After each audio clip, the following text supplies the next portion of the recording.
Welcome back to Whole Remnant. I'm Rebecca. Today we will be continuing our series of connecting yoga poses with scripture. Today we'll be looking at boat pose. Boat pose can be used as a transition pose as you go from floor or standing to floor. It can also be good core work. So some people find this pose challenging, but it also makes it nice to try to challenge ourselves. So to get into boat pose, you want to be sitting with your knees pointing toward the ceiling. You can bring your arms underneath your thighs and you can stay here. Some people come up on their toes. If you do that, you really want to engage your core, pull your shoulders back. And then you can try to extend one leg at a time and bring them parallel to the ground. You can point your toes. Then you can continue to add on to this. You can grab still into the backs of your legs. You can try to extend your arms. And then the full expression would be extending your arms and your legs at the same time without falling over. As I said, some people find that pose challenging, but it is nice to try to work on challenging yourself to stay focused and to work on different areas of the body. As I was thinking about the connection between boat pose and scripture, I thought of so many.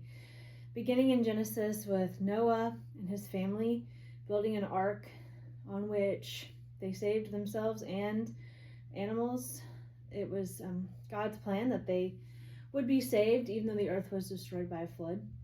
So that remnant of people and animals was left after God destroyed the wickedness from the earth.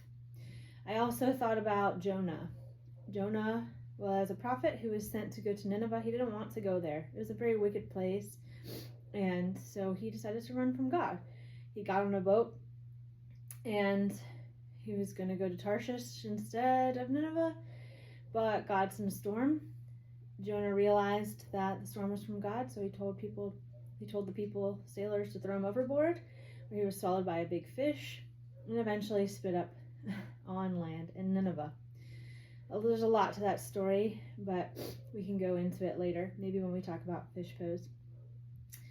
I thought about in the New Testament where Jesus often took a boat across the Sea of Galilee to be in a remote place so he could spend time with God. When there was a big storm one time, the disciples were crossing the lake. Jesus had stayed back to pray, and all of a sudden they saw him walking across the water. They thought he was a ghost, but ended up being Jesus, and he calmed the wind and the waves. And there's another time where he was sleeping in the boat, and there was a big storm, and he woke up and calmed the wind and the waves, and the disciples were amazed. Even the winds and the waves obey him. There's also that time where Jesus was walking on the water. He told Peter to come toward him, and Peter said, "Okay, Lord, I'm going to step out of the boat." And he did. And he started walking toward Jesus, but then he saw the storm all around him, and that's what distracted him, and he started to sink. And Jesus reached out his hand and caught him. He said, "Oh, you of little faith." That one really spoke to me because there have been so many times, and currently there are things going on where I can't see what's ahead of me. I'm not very good at just sitting still and waiting and only seeing one step at a time.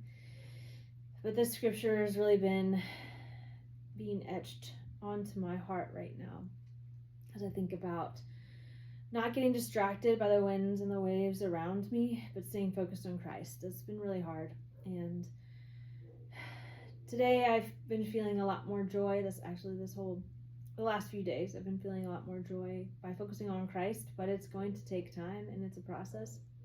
So I really want to encourage you today, if you're feeling like the storm is all around you and Jesus is calling you to step out of the boat onto the water, I really encourage you to keep your focus on Christ. It's not easy.